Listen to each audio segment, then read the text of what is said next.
کروانی ہے.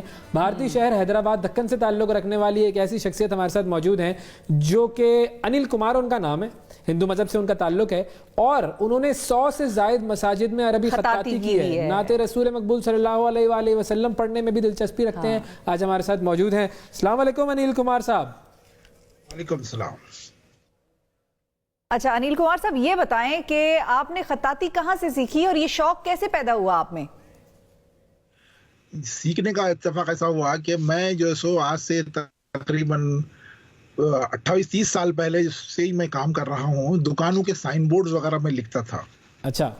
تو حیدرآباد میں دکن میں دکانوں کے سائن بورڈز پر اردو لکھی جانا بہت ضروری تھا. ہر بورڈ پہ اردو لکھی جاتی تھی.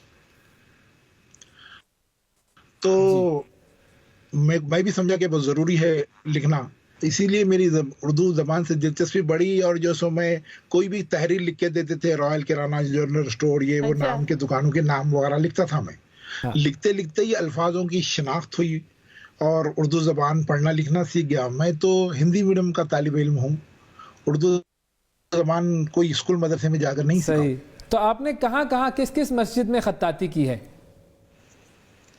میں 100 سے زیادہ مساجدوں میں کام کر چکا ہوں. ماشاءاللہ. حیدرآباد دکن میں, آس پاس کے کرناٹک, مہاراشٹر میں وغیرہ آس پاس کے اسٹیٹ میں کیا ہوں میں ہمارے, اور زیادہ حیدرآباد میں کیا ہوں. آس پاس کے اسٹیٹ میں کرناٹک میں کیا ہوں, اور آندھرا میں کیا ہوں, اور کرناٹک میں وغیرہ کیا ہوں. صحیح ہے, ٹھیک ہے. تو انل صاحب, آپ کا مذہب کچھ اور ہے, مساجد تو ظاہر مسلمانوں کی ہیں, تو آپ کو کمیونٹی کی طرف سے, اپنے آس پاس کے لوگوں کی جانب سے کوئی اعتراضات کا سامنا ہوا؟ شروع میں کچھ تھوڑا بہت اعتراضات ہوئے تھے کہ بھئی آپ تو غیر مسلم ہیں, کیسا کام کر رہے ہیں. تو اس سلسلے میں جامعہ نظامیہ سے جا کر رجوع ہوا. تو وہ لوگ میرے کو فتویٰ لکھ کر دیے ہیں کہ اس میں شرائط ہے کہ پاکیزگی سے رہ کے آپ کام کیجئے, پاکیزگی کے شرائط وغیرہ لکھ کے دیے ہیں. تو اسی حساب سے رہ کے میں کام کرتا ہوں. اور اس کے بعد ہی جو سو میں سورہ یاسین کا توغرہ 6 فٹ بائی 4 فٹ میں میرے ہاتھ کا لکھا ہوا ہے, سو جامعہ نظامیہ کے توخانے میں. تو عربی زبان آپ نے کیسے سیکھی؟ عربی زبان بھی میرے کو کہیں کسی سے سیکھنے کی ضرورت نہیں پڑی ہے, کہ میں سیکھا بھی نہیں ہوں. اردو زبان سے ہی میں عربی تھوڑا سمجھ کے پڑھتا ہوں. پر عربی میں کیا ہوتا ہے, تھوڑا سا زیر زبر لگا کر پڑھتے ہیں, وہ آہستہ سمجھ کے میں پڑھ لیتا ہوں. باقاعدہ عربی میں نہیں سیکھا ہوں, لیکن جو بھی قرآن کی آیتیں لکھنا ہوتا ہے میں پاروں سے وغیرہ دیکھ کے پورے برابر جگہ پر لگا کر. تو انل کمار صاحب, اب یہ بتائیے کہ نعت آپ نے کب سے پڑھنی شروع کی, اور نعت سے کس طرح دلچسپی پیدا ہوئی؟ نعتوں سے تو میری دلچسپی ایسا پیدا ہوئی کہ ہمارے محلے میں جلال عارف صاحب کے شاعر رہتے تھے, تو ان سے میری کافی ملاقات ہوتی تھی. تو ان کو میں کچھ غزلیات وغیرہ سناتا تھا.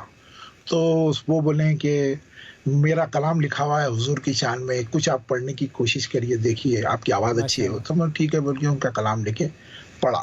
تو پہلی نعت میں ان کی پڑھا ہوں. صاحب, اب اگر ہم آپ سے کہیں کہ آپ ہمیں کوئی حمد یا نعت سنائیں.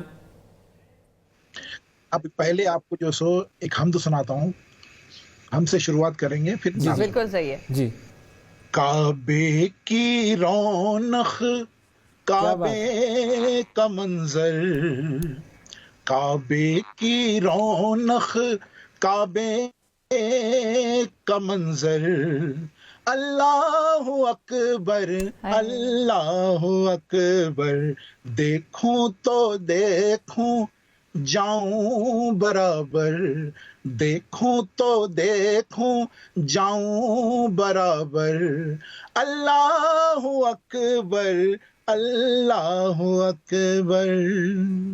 حمد خدا سے تر ہے زبانیں, کانوں میں رس گھولتی ہے اذانیں. حمد خدا سے تر ہے زبانیں, کانوں میں رس گھولتی ہے اذانیں, بس ایک صدا آتی ہے برابر, اللہ اکبر اللہ اکبر. کعبے کی رونق, کعبے کا منظر, اللہ اکبر اللہ اکبر. تیرے حرم کی کیا بات مولا تیرے حرم کی، کیا بات مولا تا عمر کر دے آنا مقدر، تا عمر کر دے آنا مقدر، اللہ اکبر۔ جاتے انیل کمار صاحب آپ کا شکریہ بھی ادا کریں گے، اور آپ سے ایک نعت کی بھی گزارش ہے۔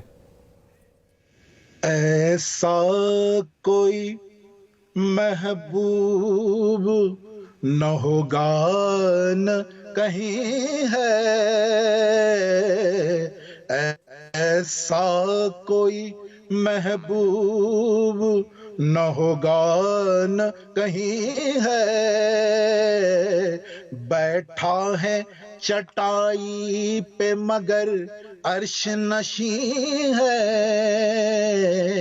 بیٹھا ہے چٹائی پہ مگر عرش نشیں ہے،